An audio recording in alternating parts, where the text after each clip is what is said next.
Hey, welcome back to the Rhetoric Warriors podcast. We are cleaning up American discourse, one unethical persuader at a time. And they're out there. Got to counter these people. I am Dr. Dan French, American rhetorician, late night comedy writer, and I like to do podcasts. I've brought on a lot of interesting people and we have fun. And I would say this week definitely qualifies. My guest this week is an author, mediation pioneer, academic, internationalist, good dude. I've talked to him a few times. This is going to be fun for me. He chaired 2 political science departments, Hawaii and Auburn, which, that's some range. NYU too. Nice. And NYU for a long time. You founded a couple of mediation programs. You've done, multiple books, big academic career. You've had a big career. Everybody welcome Ted Becker. Thank you, Dan. Ted Becker. Nice to be with you, Dan. Thanks. We were just talking before we came on about how much nicer your room is than mine. Yeah, and I told him, I also, what he doesn't see is that those 2 kind of shiny things in the back are windows out on a lake. It's a small lake. It's the size of Walden Pond. Yeah, so are you good enough for simplifying? good enough for I always thought the simplify. He should have just said that once. Okay, sorry. I'll be whatever. It got complicated, right? Too many simplifies. Don't. Woo. What we were talking about is not simple, that's for sure. So, like I said, big career in mediation. You've pinged me a few times about what is rhetoric and how does rhetoric help the world. Mediation, I've kind of wandered over the last few years through a shared contact of ours and learned a little bit about it. But just launch in a little bit. What do you see the role of mediation these days in this sort of high conflict world of ours? Well, I see the role of mediation as being the solution, and I see nobody paying much attention to it other than the wrong people. And I'll give you an example. Biden having that meeting with the 10 Republican senators, or I think it was mostly Republicans, right? Yeah. All Republicans. All Republicans, right. Now, what you saw was a 2-party negotiation, and 2-party being Republican and Democrat, and one being president, one being congressional. Why didn't they have a mediator? You tell me. Why didn't they have a mediator from the Carter Center in Georgia, or a mediator from Institute of Mediation and Conflict Resolution in New York, where I was trained? I mean, they've been around for 40, 50 years. I mean, there are probably hundreds of thousands of people trained in mediation in America who are very good at facilitating disputes. I mean, they don't even think of having them. Nobody uses them, right? Like it's not a normal part of our culture. Right, because this is an adversarial culture, and mediation is about conflict resolution, not win or lose. Well, I think that bothers some people. Like when you think about like Biden and the Republicans, the Democrats and people who are behind Biden don't want him to give away anything to the Republicans, because that means the whole, they're losing if the Republicans start taking away benefits and more money and all that. That's the thought, right? Yeah, politics is a adversarial game, zero-sum, frequently zero-sum game, although they like to talk about walking across the aisle and. Well, I think Biden has played that. Biden has kind of a mediator persona after 40 years, in the Senate. Like that was sort of his reputation, at least, that he liked to do that. I'm no Biden fan. I mean, I didn't vote for Biden. I voted against Trump. I did not vote for Biden. I don't particularly care much for Joe Biden, although I will say he's starting off well. I'm curious. What do you have against Biden? Oh, well, the first thing I had against Biden really bad was the Clarence Thomas Senate hearing where he was the chairman. He screwed that up for sure. Everybody would give you that. Well, I mean, that started it. I mean, that was a very negative feeling I had about him, the way he treated Anita Hill.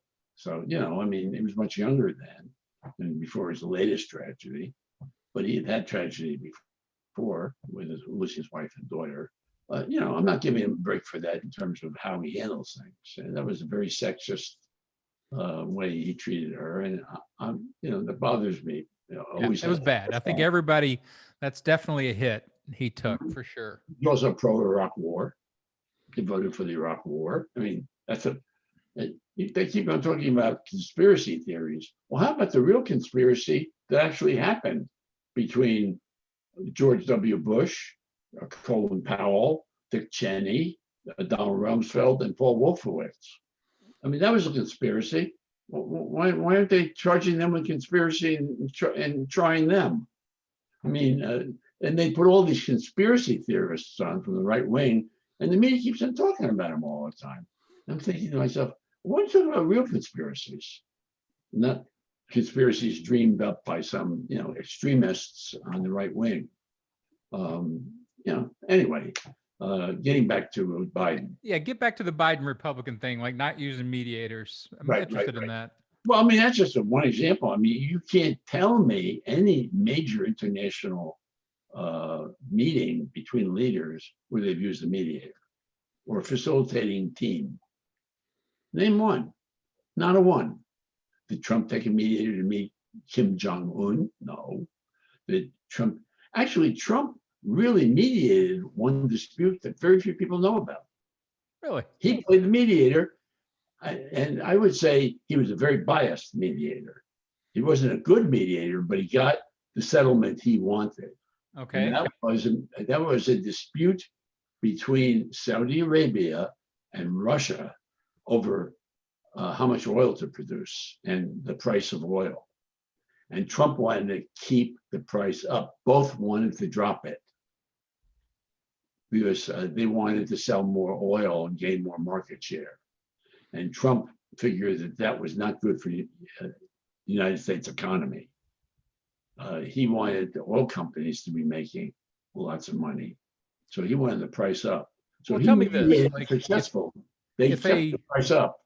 If a mediator had been in that meeting with Biden and the Republicans, what would have been different? Like, let people know what that process is, because people don't even know what. If I were mediating, I was going to say that's a great question, but I hate people that say that on TV or radio because they consider it patronizing. And it's kind of it's a bad. Don't use it in mediation. It would be one thing I would be teaching. Never say that to a disputant. Never say what? That's a good question. Oh, okay. Anyway, so I was watching. I saw some TV clips of in the White House, Biden sitting there, and the Republicans were all sitting on the other side. First of all, that's bad. They should have had them in a circle. Biden in the middle of the circle. You couldn't see who was at the head of the table, whether they were at different sides. What they are is sitting around the table, talking about solving a problem. And it's a big problem. How are we going to fight this virus and get the economy moving? It's one and two. You got to get the virus down before you get the economy moving, but they're linked. So that's the problem. So there they are in an adversarial setting, just the way it was set up, And Biden, there's a disparity of power in this setup, and mediation. That's one of the trickiest things a mediator has to deal with is disparity in power. If Trump is mediating with Saudi Arabia and Russia in terms of oil, they seem to me to be kind of equal. They're both big producers and way up there. And I guess the U.S. is number one because of fracking, but Saudi Arabia and Russia would be right up there with Iran. Well, of course, Iran is out of the equation because we keep on suppressing them. But in terms of their reserves and how much they actually pump, they're way up there. I would say not much of a disparity of power there. But in the Biden Republican meeting, there was a great disparity of power. He's the president, and he's got the Senate and the House majorities. He's meeting with the minority party. He wants to get them to come along with their position. Now, here's the key, and this is really very important for people to understand that I'm a true believer of mediation, and I believe in classical traditional mediation. So keep that in mind. So, and I'm a true believer. I love mediation. It's changed my life. It even kind of, I would say, kept my marriage, second marriage limping along for much longer than it would have. My second wife was also a mediator. So we would constantly, well, you're not really listening, and we would go back and forth and that kind of thing. Anyway, so the way they had it set up was an adversarial situation with the power differential. So a mediator between them has to understand that. So how can you lessen the power differential and get them to actually try to work through a solution? So I was thinking, okay, they would talk, let them talk until, they come to the impasse they came to. They didn't get anywhere. I mean, they were in there for 2 hours, I believe. Republicans walked out. There was no agreement. Well, that's the one thing as a mediator you don't want is no agreement. It's called an impasse. It makes you feel bad. You're wasting your time. You tried your best and couldn't get these people to see any common ground. Well, there's plenty of common ground. So as a mediator, I would have taken Biden aside. First, okay, you got to talk with each side privately after they put forth their positions. And you got to find out what's really their interests. Now, that's the key thing in mediation as conflict resolution. It's got nothing to do with the law. It's got nothing to do with truth. We don't care about truth. We don't care about the law. All we care about is solving the problem to each party's satisfaction. They both get something out of it. And the way you do that, in a sense, is making sure. So if I were talking to Biden, I would say, is this merely rhetoric that you're talking? You want to talk about uniting America, and you think that bringing Republicans into an agreement on this particular piece of legislation would kind of show that Congress and the president are willing to work together, et cetera. Is this really what you want? Is this in your interests as president of the United States and as the Democratic Party looking towards the 2022 election? And he would say, yes, that is in my interests. But if they won't budge, I'm willing to shove it down their throats, because I think it's more important that the American public gets this help to stop the COVID, to get the COVID into full retreat, and to start to build the economy. And if they won't come along, bipartisanship is secondary. I don't really, that's the way I feel about it. Okay, I say, okay. Well, how about this? They have told you, I heard them say in their opening argument, that they are willing to go ahead on the COVID relief part of it, a full on 100 and some odd, 160 billion or something like that. Why can't you just come and make that part of an initial agreement and get it passed? They also said they're willing to, there were about 4 or 5 sticking points between them. So on this, there's an agreement. We call that in mediation common ground, a mutuality of interests. Republicans certainly have as much of an interest in beating back COVID and starting to get the economy moving as the Democrats and Biden. So that would be, okay, one piece of a partial agreement. Why weren't they talking about a partial agreement? Why does that be all or nothing at all?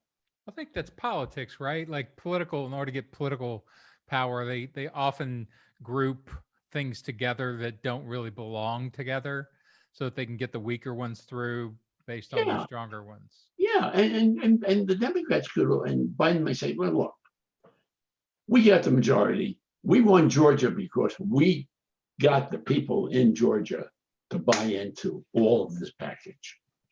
And that's why we got the majority in the Senate, and why we can push it through the reconciliation process. And I would look at Biden as a facilitator and say, reconciliation, that's a euphemism for ramming it down someone's throat. You have a very slim majority and you want to pass it just the way you want it. You want them to come along so it seems bipartisan, but you're not willing to give anything. Is that right? I mean, does anybody talk to him that way? I don't know. I doubt it. I doubt it. Because I don't think any of the people he hires are facilitators and mediators. He hires people who are experts in certain areas to give him advice.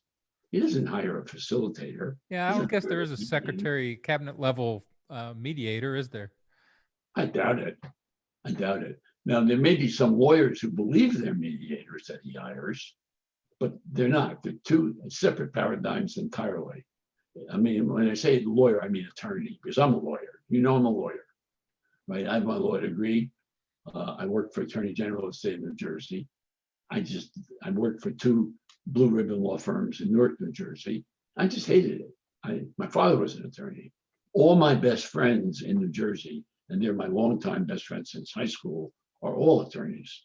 Well, they're all retired now, but they all have wonderful careers and they're all great guys.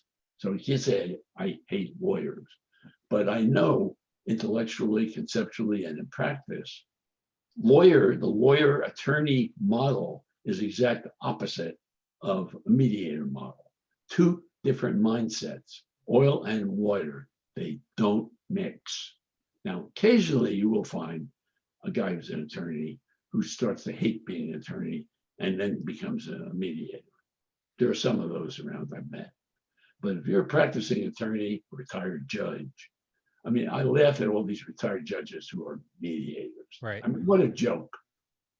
The first thing you teach in mediation training is it's non-judgmental. You've got to be non-judgmental. Now, how do you get a retired judge to be non-judgmental? That's literally in his name, judge, right? Right, and they act it. I mean, this is their personality, this is their value system, this is their whole life's work, and they all think they've done a great job. They're not retiring because they think they're incompetent. Are there incompetent judges? Sure there are. There's incompetent in everything, doctors, mediators, professors, etc.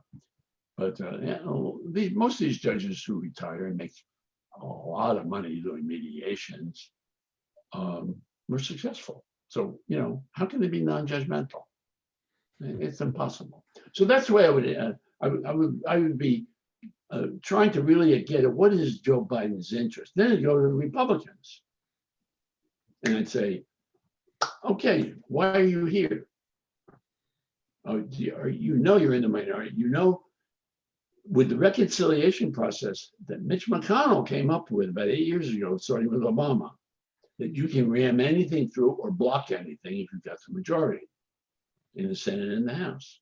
President's pretty much handcuffed other than these executive agreements. And W used what we call signing agreements. I always had to laugh at those. You know what signing agreements were? He would sign something into law that was passed by the Congress. And then after, he'd give the pens out, all this kind of thing. Then he would take another thing that had been written up by his lawyers that said he wasn't going to abide by it and sign that.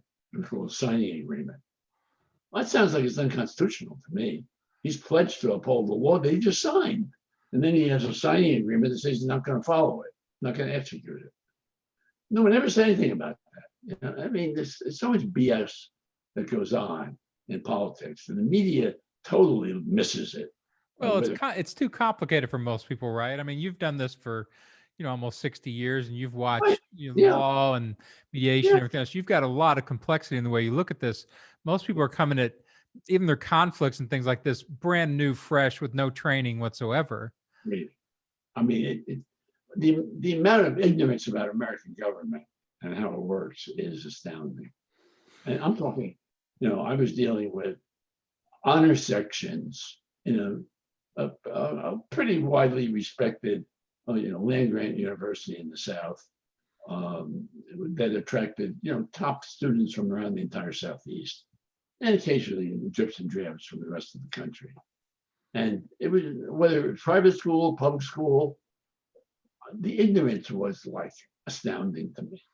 Now, to be honest, when I got out of high school back in 1950, I was no better prepared for college than these kids were, to be honest. I mean, high school, American government, social studies, civics. Yeah, I mean, it was that's not the so time to be educating people. When you're 15, superficial. 16 years old, you're not absorbing a lot of complex stuff about the government. Right. And also my father, who was an attorney, was a real right-wing Republican extremist. And he used to constantly, I mean, I'm a kid, growing up hearing this, and even into high school, my father kept on calling Franklin Roosevelt communist. So I thought Roosevelt was a communist. I mean, how do you know? You don't really talk about it in school with your friends and this sort of thing. I mean, I didn't know anything about it. So, I mean, I was pretty back then. That was like, I mean, there was a real chance people were communists back then, right? I mean, it was a party in the country. Yeah. Oh, yeah. There was one. My mother had a friend whose husband was a millionaire slumlord who was a communist, and he was the most dogmatic man, and really patronized me all the time. When I was starting to learn something about politics and history in college, he would always put it down because it didn't go with Marxist ideology. Right. I haven't been a Marxist because he turned me off to it, how arrogant he was about it. Once I finally got to study it, Marx himself turned me off to it. But, anyway. Go to the primary source and dislike it. Yeah. Right. Oh, God, try to read Karl Marx. Jeez. Just impenetrable stuff, particularly as the dialectical materialism. What? Don't ask me. I never could figure it out. Anyway, so getting back to talking to the Republicans. So as a facilitator or mediator, go to the Republicans and say, okay, look, he's kind of set in his position, which is this $1.8 trillion thing. And he wants you to come along with it entirely and to show that you guys can get along. And they'll say, well, what's in it for us? Our people didn't vote for him. It's not going to help us gain any kind of votes in 2022 if we go along with it. We're just going to look weak.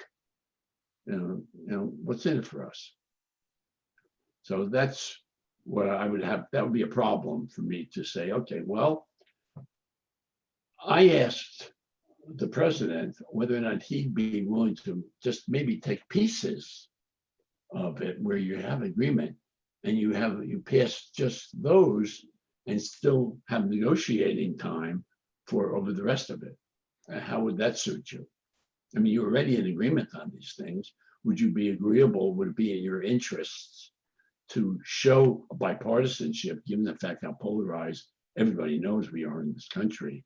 As that would be in your interest to show that the Republican Party is not just ideological and adversarial, but can actually negotiate something that's for the benefit of the country.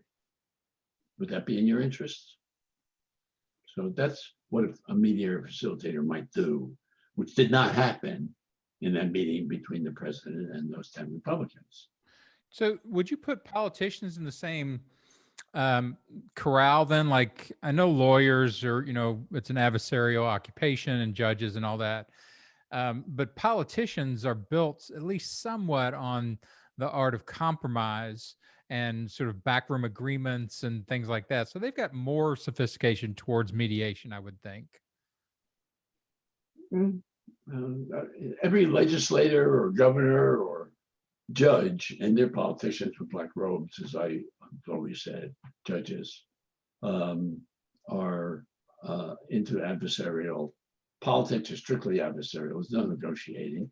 When they go out on the stump and they're talking, they even take more extreme positions, sure, particularly in primaries, because the people who show up for their talks in primaries are usually the extremes of both parties. So they really, take it to the edge. Each side, Democrats, Republicans, Greens, or whoever might be involved, to get their base all riled up, and so they'll go out and knock on doors and do the work on social media and the rest of it. So no, I think politicians are just like professional athletes, adversarial. They don't negotiate. So that's one of your big villains in the world, then, adversarialness. Yes. Yes. Well, isn't it the problem? I mean, what's the problem between China and the United States? I mean, we're 8,000 miles apart. Why is the United States sending its aircraft carriers in the Taiwan Strait between China and Taiwan? You ask the Navy, well, why are you sending those aircraft carriers into the Taiwan Strait? We're just doing routine operations to show the freedom of navigation. Well, how about if the Chinese send their boats into the Gulf of Mexico and surveillance planes along the Florida coast? And they say, we're just testing our freedom of navigation. They'd be blown out of the water and shot down inside of an hour. Mm-hmm. So it's adversarial to the max. The Chinese, by the way, are very different than we are. Yeah, they're Chinese. They're very different than we. Mediation is very big in China. In fact, it's the primary mode of dispute resolution in China. And why is that?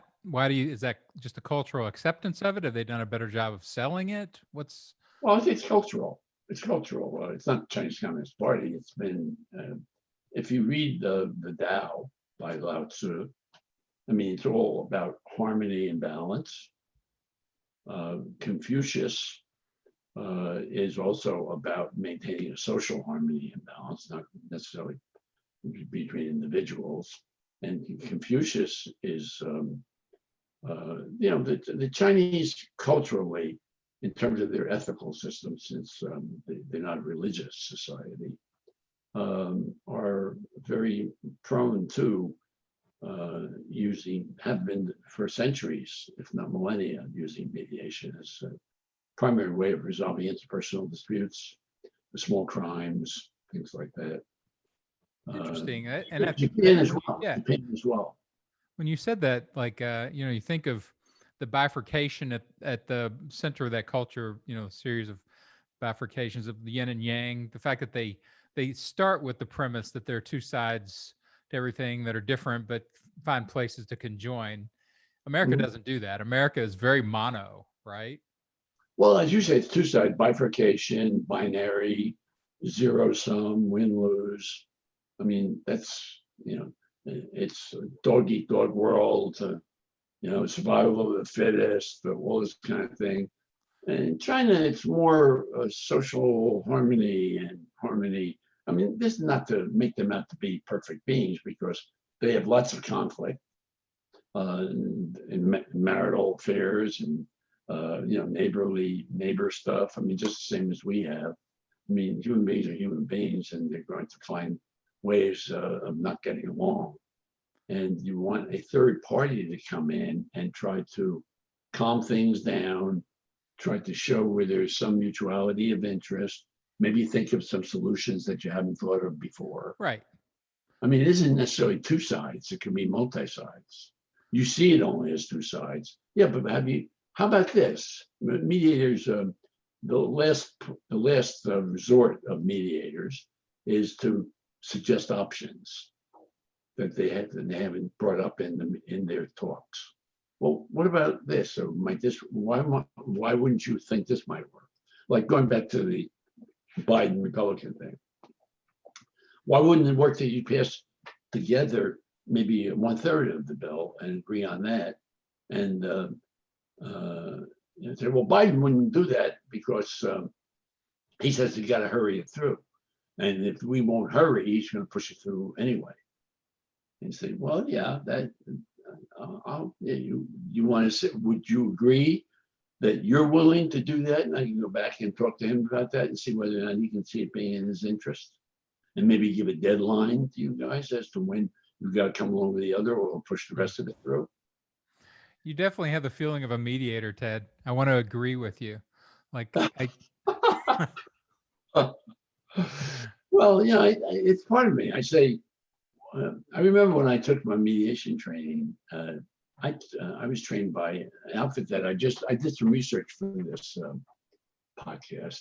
And I found out that the outfit that trained me back in 1979-80 still exists. It's called the Institute of Mediation and Conflict Resolution in New York City. It was one of the first. They were, they still exist, they still exist. And the guy that trained me was a black guy named Jeff Jefferson, and he was like one of their top mediators. And we paid, my second wife and I, we paid, since the university wouldn't give us any money to do mediation training, couldn't get it out of my department chair. And we really didn't have any money. I was a renter in Hawaii, never owned any land. And so we borrowed from the Bank of Hawaii $4,000 at the time to pay him to come out and do the training, and also pay for his hotel room, et cetera. So it was a week-long training. All standard mediation trainings are 40 hours. So he came out and he gave us a training. And I remember him telling me as a parting shot that I was a terrible mediator. I was too much of a lawyer, he said. And my second wife, he said, she's great. Well, we did a lot of co-mediation. She wasn't really, she is a good mediator. But I think over the years, I've come to understand, particularly if you do a lot of mediation trainings, you begin to become a better mediator. There's no way to become a better mediator than actually do trainings. Because, you go through the same simulations over and over again, and students handle it differently, and you see the way they are handling it, and you have to adjust the way you thought it would come out. I mean, you just get to see it in so many different ways. So it makes you into a much better mediator. Again, like as a rhetorician, as somebody who pays attention to the effects of the language choices, that an area makes, as one of my sort of hyper areas of focus, like mediation itself as a word it's a pretty abstract, undefinable word.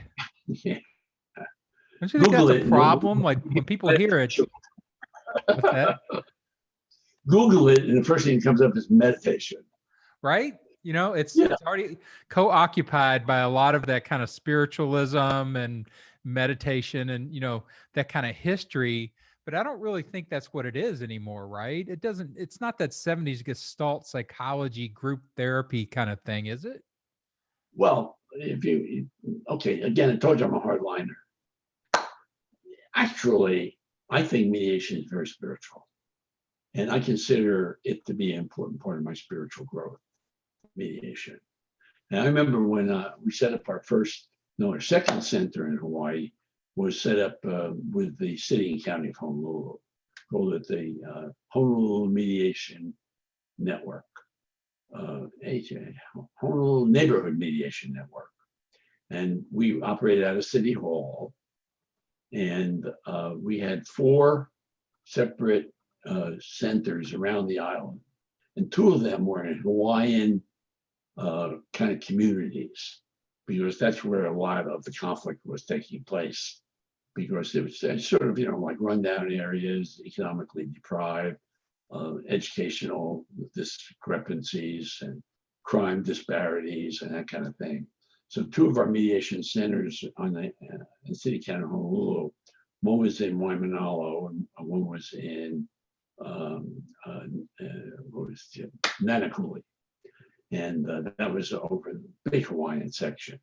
And I was working with some native Hawaiians. There aren't many of them left in Hawaii. And they would say, well, how come you're not going to do Ho'oponopono? And so let me tell you about Ho'oponopono. Ho'oponopono is the Hawaiian mediation. Traditional. Goes all the way back to their Huna days, way before King Kamehameha, when there was no unified Hawaii. There were different cultures on all the different islands. And the Hawaiians have a lot of gods, and so like the Greeks. And Ho'oponopono was you had to have a religious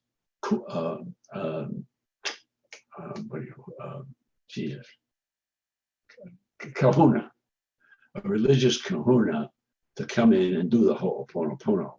And they have to go through a ritual before they start the mediation, and they go through a spiritual ritual after the mediation. So it's a very spiritual conflict resolution process. And I said to my friends, some of whom were our mediators in our center, I said, we can't do it in the University of Hawaii setting, and we can't do it City County of Honolulu because of separation of church and state. I said, I've been a member of the ACLU, I just can't do it. Mm-hmm. So, but it can be, the Hawaiians consider it very spiritual. Chinese don't consider it spiritual. So Americans don't, it's not part of American, like we don't get together and, there's no spirituality in our conflict, is there? Well, I don't know, I guess you could say that when people are, conflicting over something they consider their deepest interest, like who's going to be in custody of the child, and that kind of thing, or who's going to get the money. It gets down pretty much raw into their deepest emotions, which I think, they get deep anger and hate. Is that spiritual? Yeah, negative spirituality, I think. But they don't pray over it. It's not like a tradition that like we're importing, because there are things you can import from the Bible and the Torah and everything else that would help you with conflict. Clearly, there's a lot of conflict advice in there. I when I do my mediation trainings and or teach conflict resolution to intro to conflict resolution at the Tech University, which I taught for 30 years, I frequently will say, as Jesus said, blessed are the peacemakers, for they are the children of God. And I believe that. I believe we're blessed. Well, I think it's interesting. Like when you take, American capitalism, you take our hardcore individualism culture, the fact that we're essentially a predatory culture, like I do a bit sometimes when I like talking about politics and comedy because and social issues, because it's a difficult topic, which means you've got to do really well to be successful. And I do a thing about where I just explore topics sometimes with the audience. I'll ask who here thinks we should be allowed to hunt, and almost everybody raised their hand. And I'm like, well, I noticed there are no hooves going up. The predators are the ones that are always voting on this. It doesn't seem like the prey. I noticed hooves. There's not a lot of prey vote in here, I see. American culture is predatory, it's aggressive, it's individualistic, and you have to take all that into account, right? When you do mediation here, are you trying to import things that aren't culturally familiar or acceptable in American culture? Like it's a little too soft for them? Is that something that you run into with mediation? Okay, well, no, I think that, here's what I think. It's very, in the introductory spiel in every mediation, I'm talking about real mediations now, not what lawyers do, that they call mediation. Lawyers are in the South. I don't know if it's true in New Jersey or California, et cetera. But in the South, it's been totally co-opted by attorneys. And they've corrupted it so bad that you can't even recognize it. But I'm talking about in classic mediation, which still exists in the United States. I've looked up a whole bunch of things. And as I say, IMCR is operating in the Bronx. And actually, there's one in Hawaii that's kind of, I would say, my grandchild, called Mediation Center of the Pacific, which is it's not lawyers. It isn't court attached or anything. So there is community mediation around America. So how is that?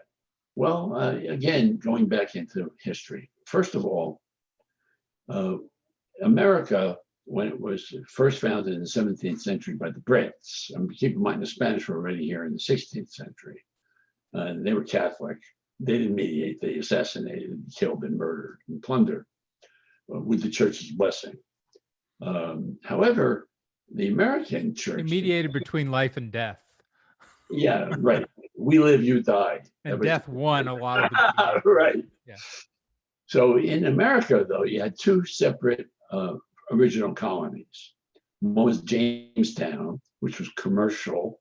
It was funded by rich Brits, and they wanted to make money off of it. And they immediately started with slaves and indentured servants in order to have free labor. However, the one up in Massachusetts, starting with Plymouth landing, but mostly Massachusetts Bay Colony in 1630 when John Winthrop came over on the Arabella. If you read his speech on the Arabella, where he talks to 100 or so souls, the Puritans who were going to establish the Massachusetts Bay Colony in Boston, and Boston ultimately. It's very Christian oriented, very, we have to love our brothers and we have to give to each other, and we want to be a Christian community. And this is the shining city on the hill speech. Unfortunately, that didn't apply too well to the Native Americans that were around. And unfortunately, John wasn't a shining teepee on the hill. Well, they may have shined once they set fire to them. Yeah. But, there was a whole, it's very interesting to go back and watch that colony evolve.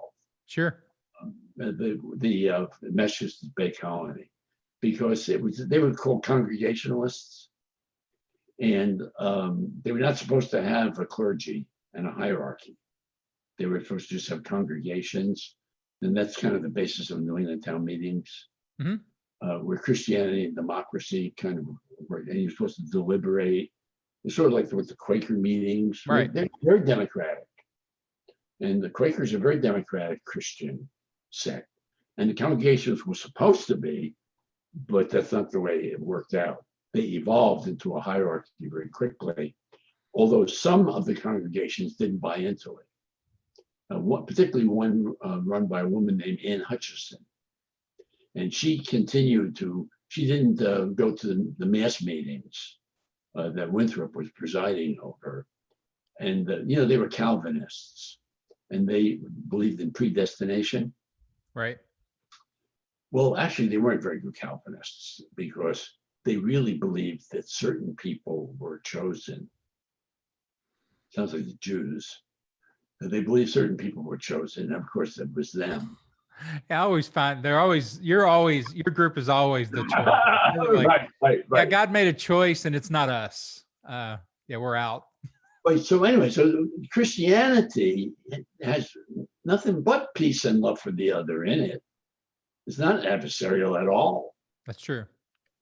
So I would say that American culture is kind of split by the capitalism of the Jamestown model and the actual, congregational spirit of the Massachusetts Bay Colony. And then with the Quaker, when Penn took over and got Pennsylvania as a land grant and started Quaker colonies in Philadelphia. I mean, they were extremely democratic, and they got along very well with the Indians, the Native Americans.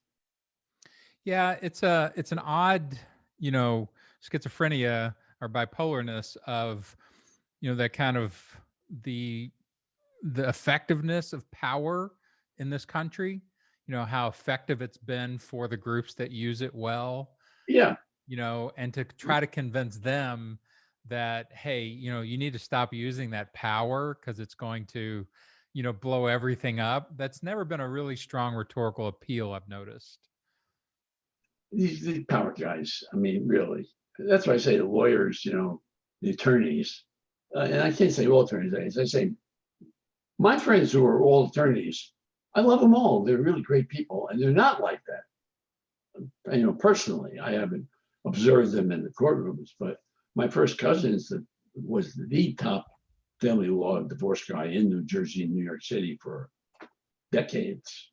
And he's a mediator type of personality. And he talked enough about his cases to me that I knew that he was actually mediating. Being the top divorce attorney, he's mediating amongst very rich people, celebrities, CEOs, top professionals, top surgeons, top this and top that, with lots of money. So they are, at that, in the 0.001%. And, he had to get them to give because he wasn't going to go for the throat. Right.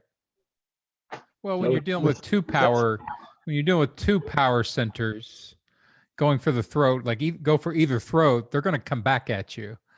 That's the thing about power. It doesn't go quietly into that good night. right. Well, in a sense, I consider myself a loser in terms of the success of mediation in America. I think mediation in America, real mediation, is the tail that's not wagging.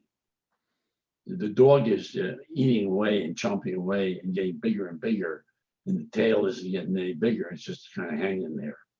Well, that's why I said I think you have some rhetorical problems. I think a good rhetorician would come in and be like, okay, this mediator word may not be servicing you correctly. We may need a new word.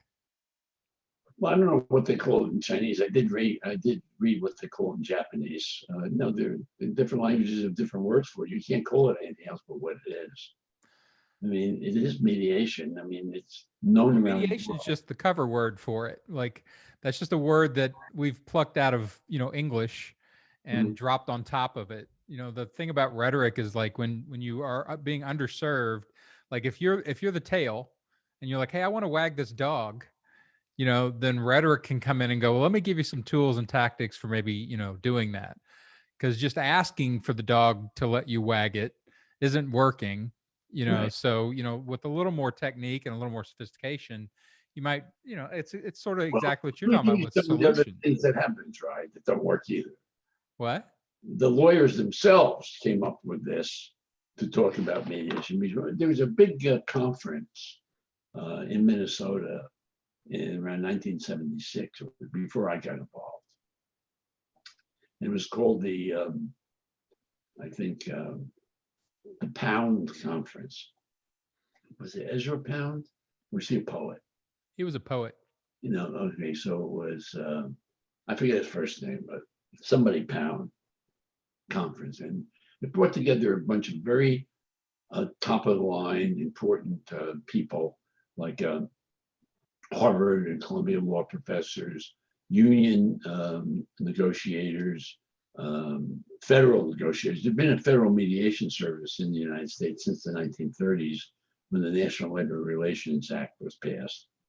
I think the Wagner Act in 1935. It's been a federal mediation service. There were federal mediators, people from who did arbitration, and some lawyers. And they had a meeting because of, in 1976, as now, there's always a huge backlog of cases in the courts.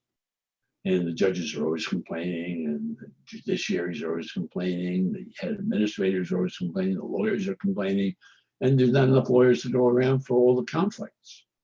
So there's a huge, huge backlog. So back in 76, they had this big conference, and they came up with a different word than mediation for it. ADR, Alternative Dispute Resolution. It's an awful name. They needed rhetoricians. Those are terrible choices. They came up with, I'm sorry, the mediators, the lawyers, the anthropologists, whoever, they figured that an acronym would do. No, it's just like, how you look at, like, we started this by you saying all these politicians coming together. Why don't they have a professional mediator in there that will make it all work better? I look at this and I'm like, all the people coming together to make a language change. Why don't they have a professional rhetorician in there to help them do it better? Oh, exactly. Yeah, rhetorician. And there's a much better word for the average person to understand than mediation. Rhetorician's great. Nobody knows what it is. Exactly. Nobody knows what mediation is either.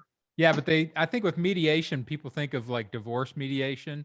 They've already got a negative connotation with mediation, Well, it's a dispute resolution process. That's what it is.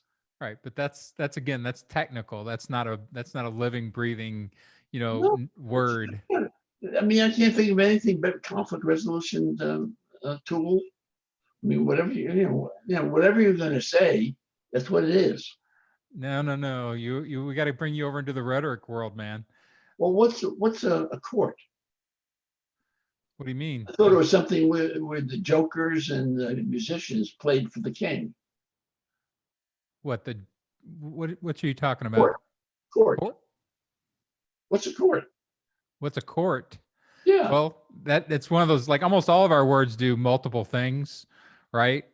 And that's often a problem, so it's the king's court, and then it's the law court, right? And courting. Basketball court. Courting. That scares everybody. Yeah, all those words are problematic. Right. So you live with it.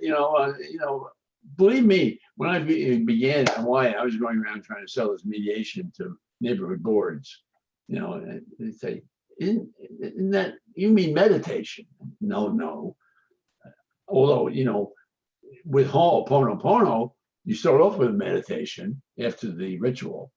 And actually, I think there have been some experiments done, and I don't mean in a scientific way where they did any data, but some mediation people have tried to do meditation. They get each party to meditate for 5 minutes before they give their positions. I'm okay with that. What if Biden and the 10 Republicans had all had to hold hands or sit on the same couch? Well, sit around a table. That helps. If you sit around a table, there's no hierarchy. How about beanbags? Across from each other. You'll notice that in almost all the international mediations, they have a rectangle table where one side sits on one side sits on the other, and maybe some resource people sit at the ends. But it's adversarial right from the start. I mean, a circle is very democratic, non-hierarchical. Why don't they sit in a circle? You don't have to hold it. That would feel weird. Well, that's the way I do all my mediations. If we have tables, I make it a square. Well, I think you're right. I think this is the type of stuff that it is disruptive about. When I say it, that would feel weird. I said that on purpose because all the things that are normative in our culture that work against good mediations are things that you've got to break down, right? Right. Well, there are two different, kinds of mediation, by the way. One is where the court tells you to go to mediate. That's where most people are coming across mediation. Court says you got to go for mediation. And by the way, that's becoming de rigueur routine in American courtrooms because that's the way the judges can get rid of the cases. And now they're sending mediation to lawyers. And the lawyers are charging legal fees to mediate. Most mediation that's done not by lawyers is volunteer. And why do people do it? Because they feel good about doing it. Yeah, that is an awesome feeling. Good about doing it. Solve something that lets two people flow on into their lives. Sure. Oh, I always felt that every mediation I did, I felt that I was better than any play I ever saw. And you were in front seat. And then when you get them alone in the private meetings, like this person doesn't have any idea who I am, and they are spilling their guts.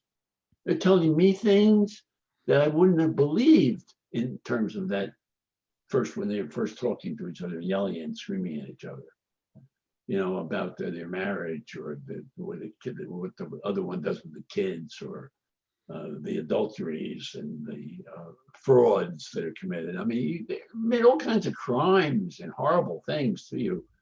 It's like amazing. It's a mystical process. I'm telling you. You say that's spiritual. It is spiritual. I can definitely see that. And so you're like in front row, and then you're backstage with the actors, and they're telling you all kinds of things about how they hate the other actor, oh God.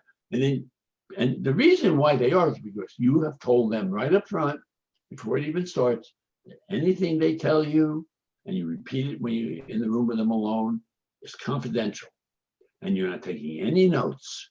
So even if they don't agree and they go to court and they want to call you as a witness, you say, I don't remember. And you don't have any notes to refresh your recollection, which is the big thing in terms of eyewitnesses.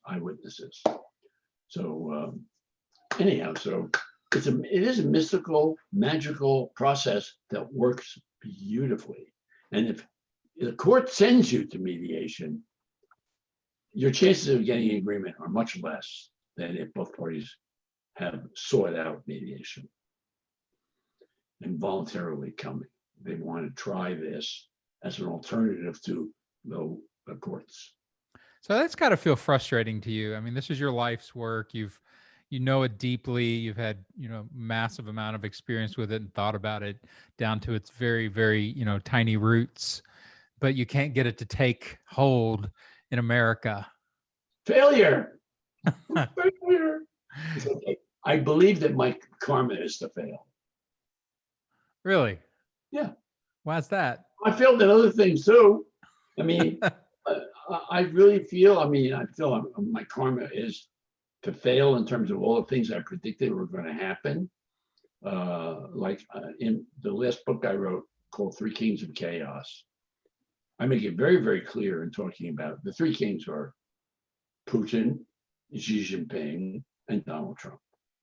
And I say very explicitly in the book that the main game that Xi Jinping, they're all playing different games. Putin plays chess. And by the way, I bet you didn't know this. When he was in the KGB, what was his specialty? Don't know. Chess.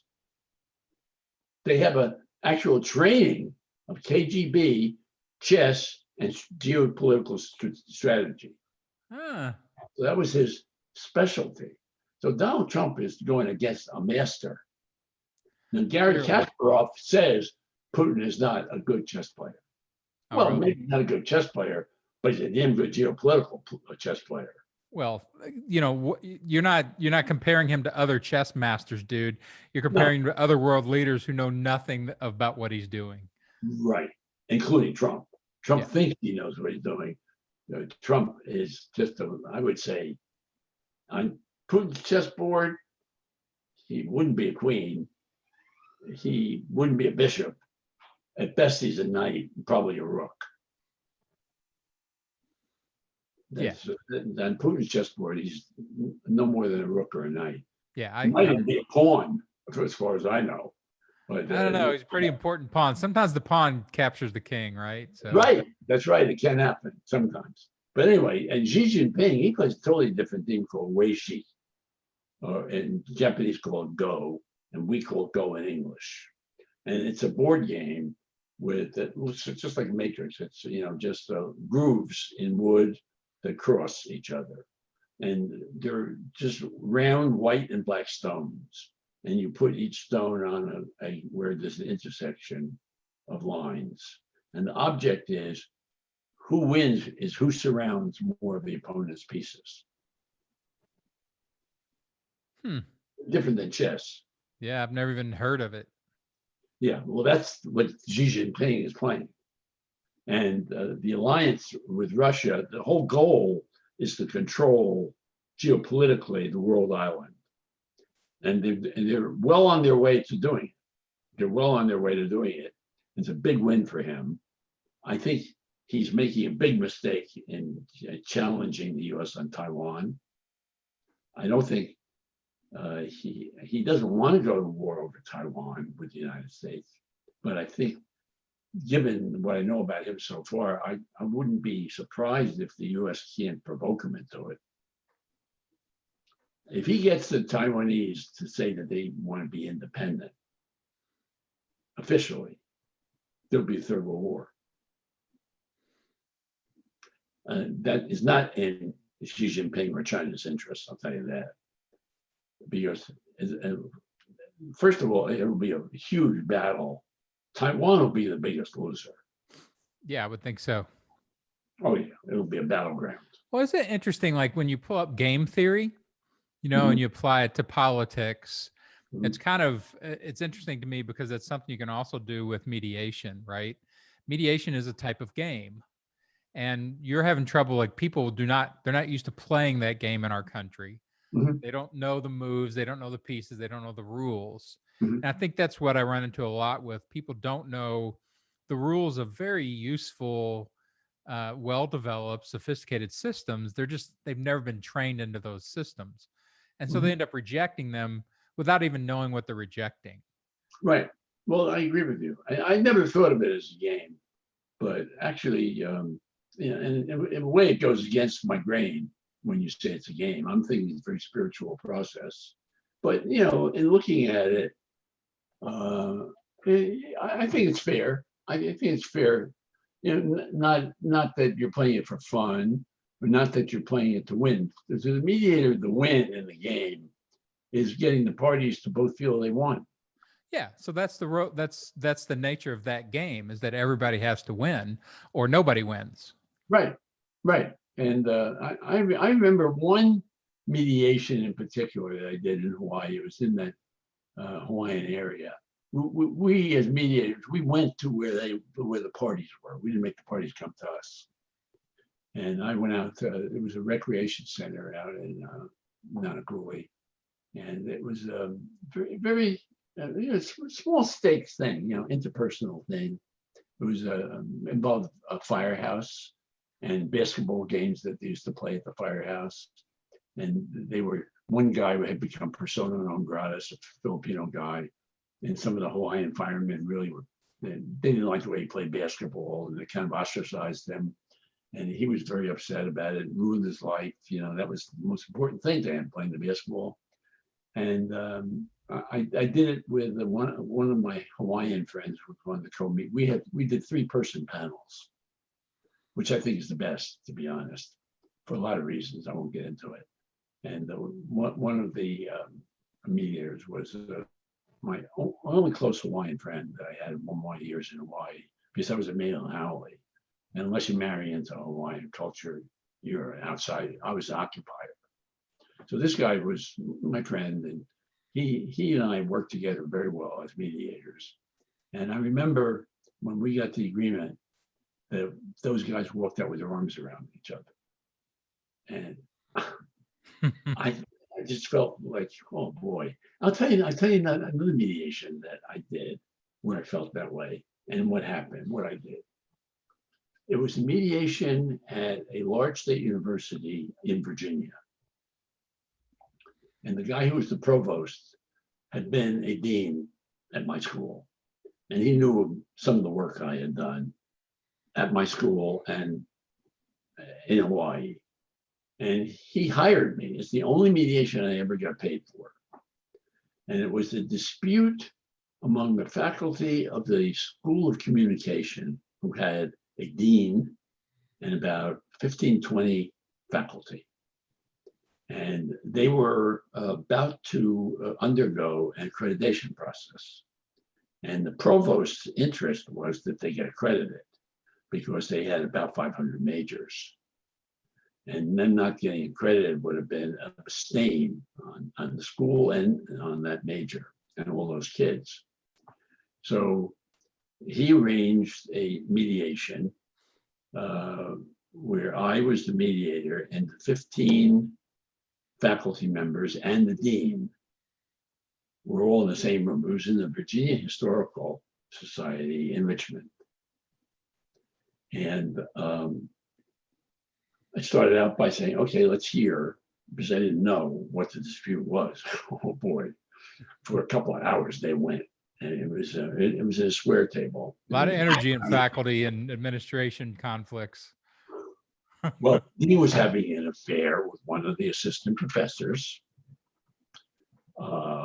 His wife was suing him for divorce.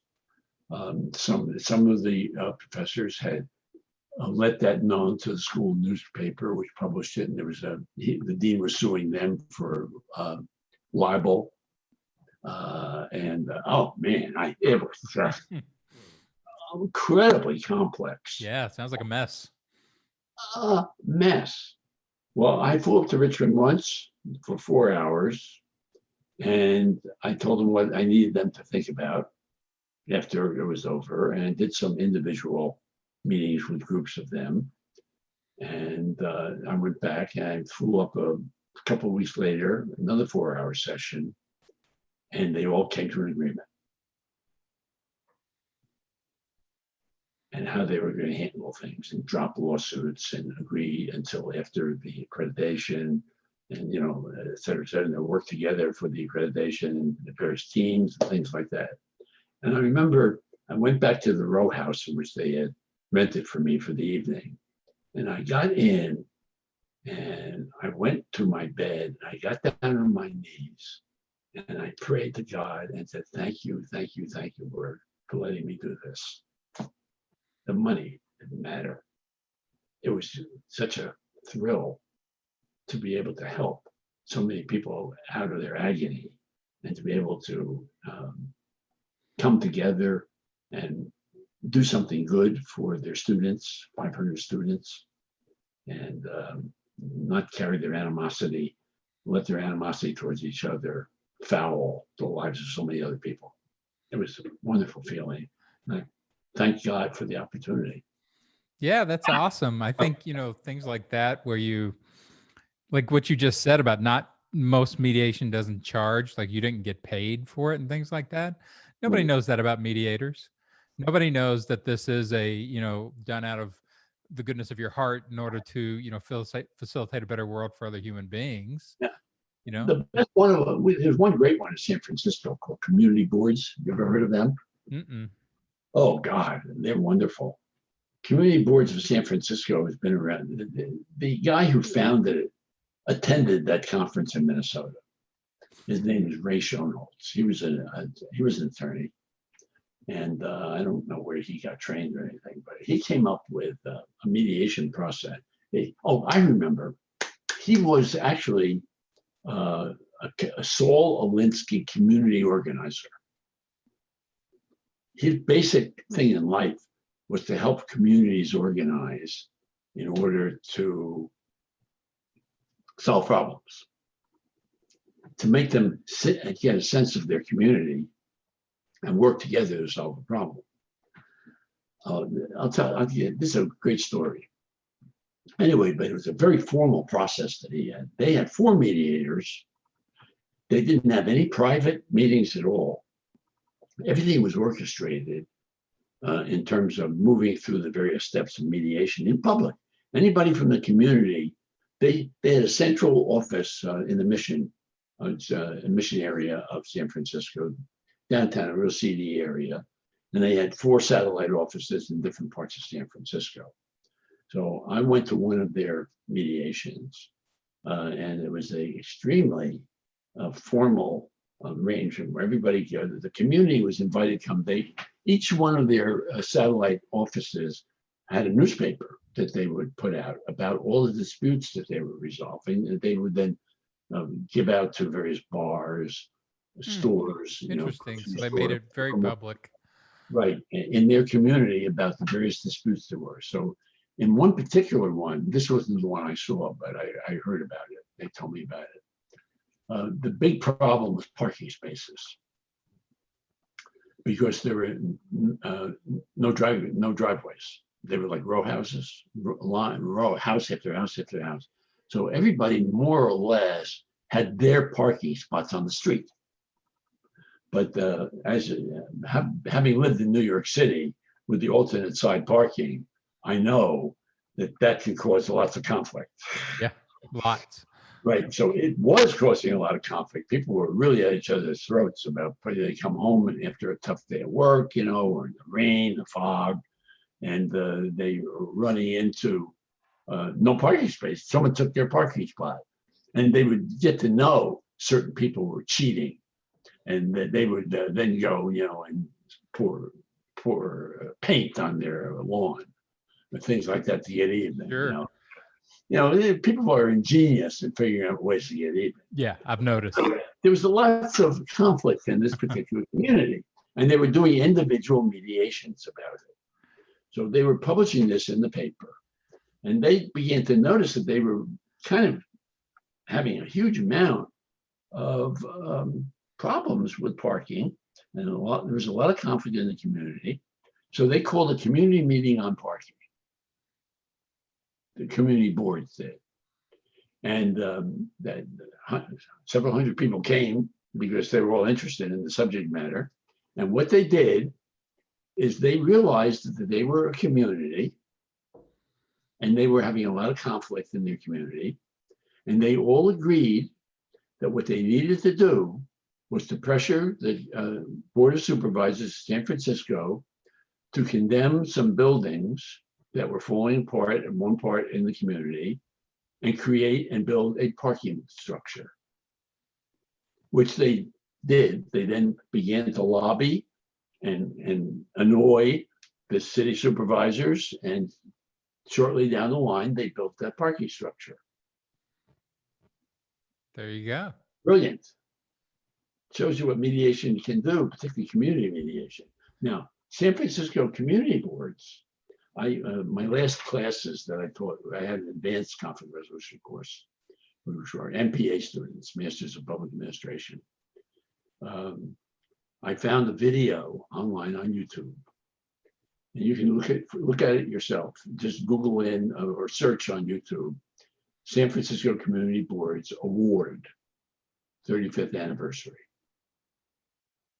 And the Board of Supervisors of San Francisco had this special ceremony thanking community boards for their 35 years of service. It's about 5 years ago or more, maybe 2015, 2016, something like that. And during the award, guess what? Community boards, because they have 4 mediators panels, and they rotate them off, and they train new people all the time, have trained 35,000 mediators. Wow. 35,000 mediators in San Francisco. And now it must be over 40,000, easy. None of them get paid.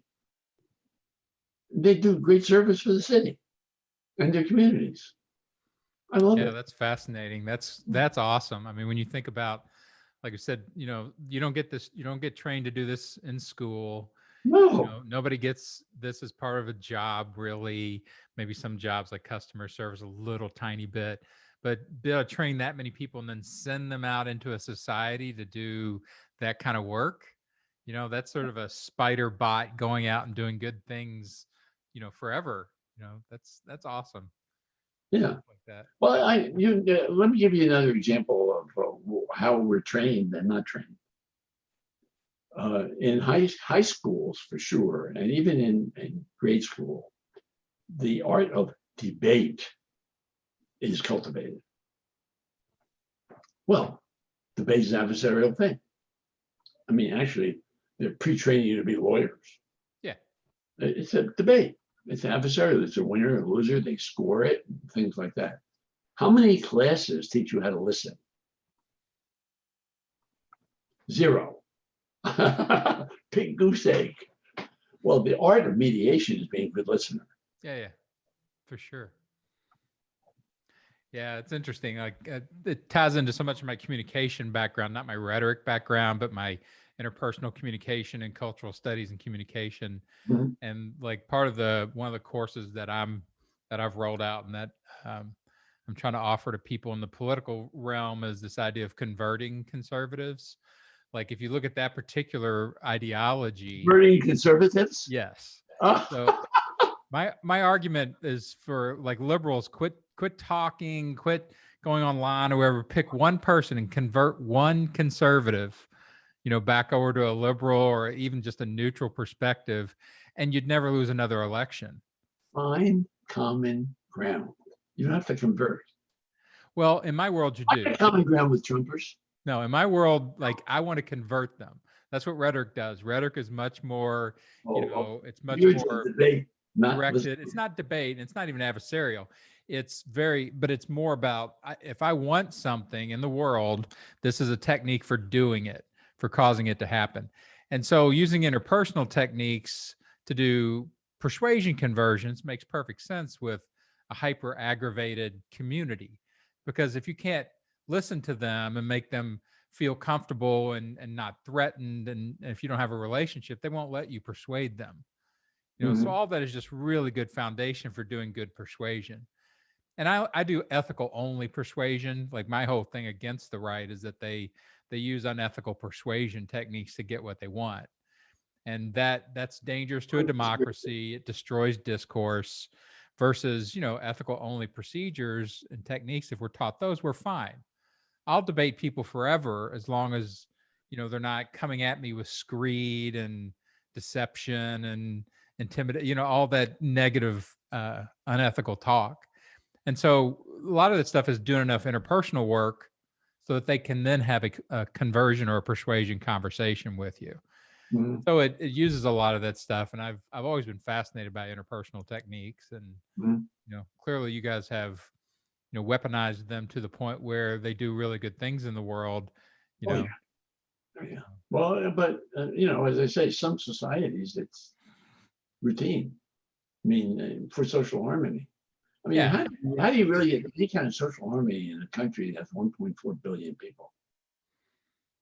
I mean, it's And I amazing. think America's having to come to grips with, this kind of heightening of conflict, that is hearkening back to the Civil War. It's the only example people have of like, well, it's a new Civil War. And I'm like, you're just pointing out to the point, the worst conflict adversarial position we've ever had, Putin is getting the rook to move. Yeah, exactly right. Yeah. People are all pawns of Putin. How much of the stuff that's on social media that these people believe is true is Russian sponsored stuff? How do they know? Yeah. Oh, it's easy to, like I said, once How you do get they into know? unethical techniques, Well, Putin's nothing but unethical. right. That's why, like, the day that they shut down Trump off Twitter, a beautiful silence fell over America, and and everybody was like, "Oh my God, this is the way it's supposed to be. I'm not supposed to think about that guy 24 hours a day." You know? Yeah, I Well, don't. That's for sure. I'm not on Twitter. I don't do social media other than Facebook. Well, I curate it all very so that I know what I'm getting. Like I have very strong policies about how I do social media. Like I do no negative, no, I have a no negativity policy. Like I don't argue with anybody. They can't disagree with me. All they can do is praise me. If they want to praise me on social media, then they're completely invited to do so. Because I like hearing that. I don't want to hear, blowback. So, but well, I need to let you go. We've been on for an hour and 15 minutes. This is super fun, Ted. I've enjoyed it. Yeah. I'd like to circle around at some point. We'll try another session. You have so much to offer people, and I haven't even begun. oh, I know. I trust me. I totally. The stories. And keep in mind, the conflict resolution is not my number one thing. What's your number one thing? Well, actually, nobody even knows about it. Basketball. Are you in the NBA? You're still the oldest guy in the NBA. No, I'm a Knicks fan, actually. I'm a Knicks Kind fan of and the a Red NBA. Sox fan. How about that? I should have talked about a loser. Yeah. Anyway, so I mean, I'm a loser. The New York Giants. Oh God, all my teams. Hey, the suck. Giants have had a few years. They've won some Super Bowls. It was both Super Bowls they won by luck. I remember the Who plays. cares? Who cares? They won. Oh, total luck. That catch on top of the helmet. Yeah, that was crazy. I mean, you've never seen that before. You'll never see it again. Yeah, that was crazy. I'll give you that. Anyway, but actually, what I'm really about, and what my big thing that I failed totally miserably at, we call me and some guys in Europe who are together with me on this. We call it D3, which is direct deliberative democracy. All right. Well, I'll tell you You've what. heard about that one, I bet. I've not heard about that one. Let's put a pin in that one. We'll come back around and we'll talk about that one. It's a cool name. I'll tell you that. D3, I like it. All right. Total failure. Well, thanks, Ted. I really appreciate it. Dan, like I it was a said, pleasure. I enjoyed awesome to hear guys Thank that you. really know things. So Okay. appreciate it. And thanks everybody for listening to the Rhetoric Warriors podcast. Head over to rhetoricwarriors.com. Take a persuasion course, maybe change somebody you don't think you can change. There are actually techniques. Let's see what happens with this trial. It's not really a trial. It's about persuasion. Yeah, for sure. Well, everything's about persuasion. Like persuade the other side to their point of view. Let's see who has more success. Yeah, I agree. That'd be fun to watch. Okay. All right. Thanks, Ted. I appreciate it. Thank you, Dan. I appreciate it a lot.